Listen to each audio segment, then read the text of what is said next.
بسم اللہ الرحمن الرحیم۔ السلام علیکم ورحمۃ اللہ وبرکاتہ۔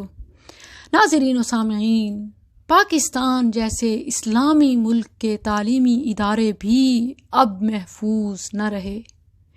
ایک سکینڈل ابھی دبتا نہیں ہے کہ دوسرا اس سے بھی بڑا سامنے آ جاتا ہے۔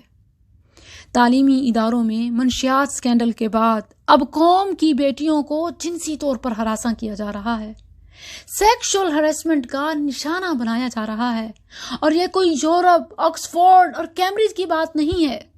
پاکستان کی بڑی school chain Lahore primer school Gulberg branch میں زیر تعلیم میٹرک کی طالبات نے سوشل میڈیا پر آواز اٹھائی کہ انہیں اسکول میں اساتذہ کی جانب سے جنسی ہراسانی کا سامنا ہے۔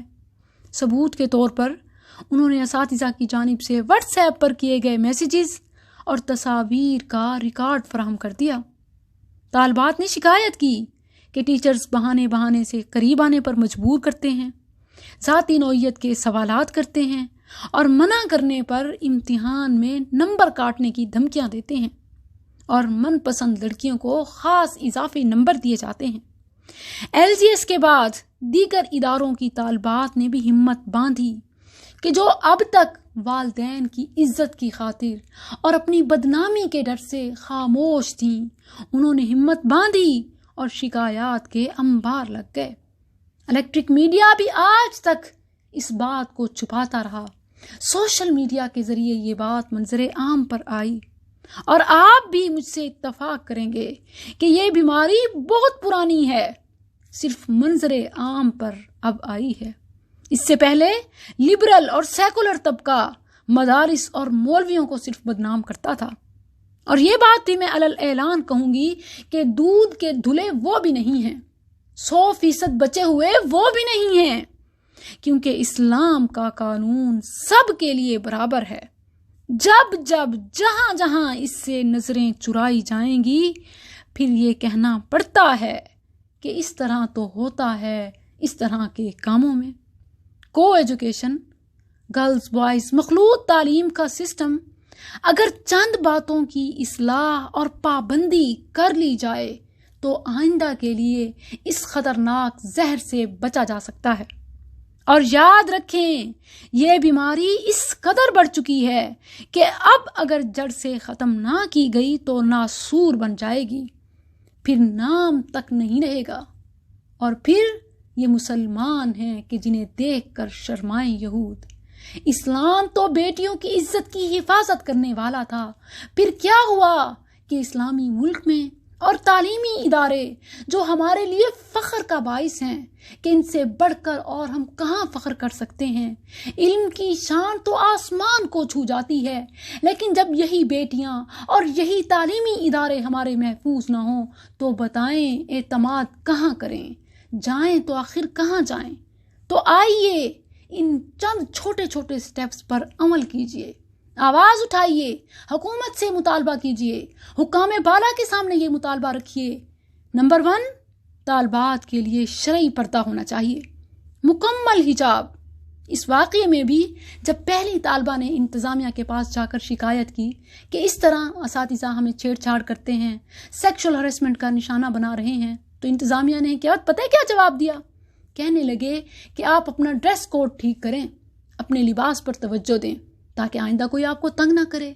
بالکل ٹھیک ہے، اگر ہمارا لباس، ہمارا پردہ ٹھیک ہوگا تو ہم اس سے محفوظ رہ سکیں گے، کیونکہ یہی تو نشانی ہے پاک باز عورت کی، پاک باز طالبہ کی، کہ اس سے کوئی چھیڑ چھاڑ نہ کر سکے۔ لیکن کیا کیا جائے کہ جب اسکول کا یونیفارم ہی ایسا ہے کہ اس سے حجاب نہیں کیا جا سکتا، یا تو پھر یہ کہ اسکول کا یونیفارم حجاب بنا دیا جائے۔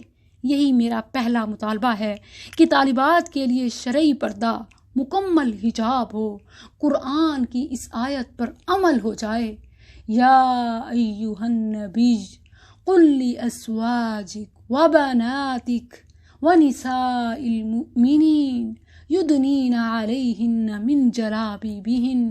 یاد رکھو، بنت محمد فاطمہ رضی اللہ عنہا پر بھی یہ قانون لاگو ہوتا تھا، اس سے بڑھ کر کون با عزت اور با حیا ہوگی؟ تو آج پھر کیسے ہم کہہ سکتے ہیں کہ پردہ تو آنکھوں کا ہوتا ہے۔ یہی تمہارے اسلام مخالف نعرے اور سوچ آج ہم اس مقام تک پہنچ چکے ہیں کہ ہماری بیٹیاں بھی محفوظ نہیں ہیں۔ بیٹیوں سے بڑا اور قیمتی اثاثہ کیا ہوتا ہے کہ باپ جیسا بھی ہو، جب اللہ اسے بیٹی سے نوازتا ہے تو وہ جھک جاتا ہے، وہ سمجھ جاتا ہے، اس کے لیے سبق ہوتا ہے کہ اپنی بیٹی کو محفوظ کرنا ہے تو دوسرے کی بیٹی کی عزت بھی ایسے محفوظ رکھنی ہے۔ لیکن کیا ہو گیا ہے کہ ہم نے قرآنی آیات کی مخالفت کی، نئے نئے فارمولے نام نہاد علماء نے پیش کیے کہ پردہ تو بس ہے ہی آنکھوں کا، بس آنکھوں میں پردہ اور حیا ہو تو بس برقعے کی کیا ضرورت، اوڑھنے کی کیا ضرورت، جبکہ قرآن میں اللہ نے فرما دیا یدنین علیہن من جلابیبہن۔ دوسرا اصول کہ کھلم کھلا اختلاط گرلز بوائز کا، میل فیمیل کا، یہ نہیں ہونا چاہیے۔ اور پرسنل بھی کہ رسول اللہ صلی اللہ علیہ وسلم کا فرمان ہے لا یخلون رجل بامرأۃ الا کان ثالثہما الشیطان۔ خلوت بھی نہیں ہونی چاہیے اور جلوت بھی ایسی نہیں کہ مخلوط گیدرنگ ہو جائے، بلکہ جس طرح مجھے اچھی طرح یاد ہے کہ اب جب بھی میں اپنی پی ایچ ڈی کلاسز کے دوران ہماری ایک سائڈ فکس تھی بوائز کے لیے بہاؤالدین ذکریہ یونیورسٹی میں، اور ایک سائڈ فکس تھی گرلز کے لیے، اور الحمدللہ عربک ڈپارٹمنٹ میں گرلز با پردہ بیٹھتی تھیں اور میل فیمیل ٹیچرز بھی آتے تھے، اور ایک بہت ہی اچھا ماحول تھا کہ اسلام پر پابندی بھی ہو رہی تھی، باحجاب اسٹوڈنٹس ہیں اور گیدرنگ بھی مکس نہیں ہے، ان کی سائڈز الگ کر دی گئی، گرلز کی سائڈز الگ کر دی گئیں۔ تو یہ وہ چیزیں ہیں کہ جن پر عمل کر کے ہم کو ایجوکیشن سسٹم پر بھی عمل کر سکتے ہیں، اور اسلام ہماری ترقی کی راہ میں رکاوٹ ہرگز نہیں ہے۔ اسلام کو خدارا بیکورڈ مت سمجھو، یہ تم ہی کنزرویٹو ہو کہ جو مطلب کی باتیں ہوتی ہیں انہیں لے لیتے ہو، اور جہاں پر اپنا فائدہ نہ ہو وہاں اسلام کو بدنام کر دیتے ہو۔ نمبر 3، فردن کچھ عرصے بعد اسلامک لیکچر ضرور ہونے چاہیے۔ اسلام کا سسٹم، مبلغات، معلمات، اسکالرز باقاعدہ یونیورسٹیز میں کلاسز میں آئیں اور وہ اسلامی اصولوں سے ہمیں روشناس کرائیں، ریمائنڈ کروائیں، تاکہ قرآن حدیث کے الفاظ ہماری صحیح رہنمائی کر سکیں۔ السلام علیکم۔